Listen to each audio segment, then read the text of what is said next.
First of all, I would like to commend my colleague Deputy Funchkin for bringing this forward, and indeed for all the work she does on raising awareness around the issue of exorbitant childcare costs, because we know that childcare fees are far too high. They average at €200 a week per child.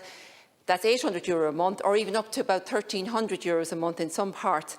And it's like a second mortgage for a family. People cannot afford to continue to pay such exorbitant rents. And the proposals in the government's in Budget 2022 simply do not go far enough.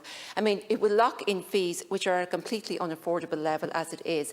Fees need to be reduced, and Deputy Funchkin and Sinn Féin's proposal would see fees reduced by 2/3, 1/3 in year one and 1/3 in year two. And what would see the government taking on the cost of staff wages for childcare services in exchange for the services cutting fees for parents. And that's a sensible policy response to deal with the spiralling cost of childcare, because as it is, the professionals that work in the childcare sector, some of them have level 7 or level 8 degrees, and they're being paid the minimum wage, and they are leaving the job and they're going to other jobs, and childcare providers tell me they can't retain staff, and it's a huge issue and a huge problem. And controlling childcare fees is not rare or is not uncommon. In fact, the vast majority of countries in Europe, according to the European Commission, do so.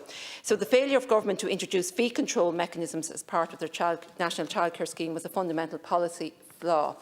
And I think without fee controls, there's no guarantee that if you increase public investment, that it will actually translate into fee reductions for parents.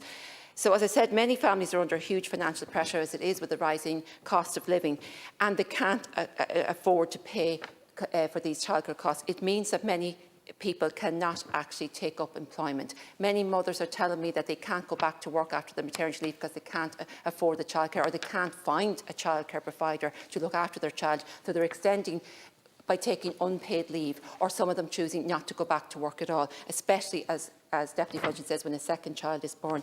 So I once again commend my colleague for bringing forward this motion, and I urge support.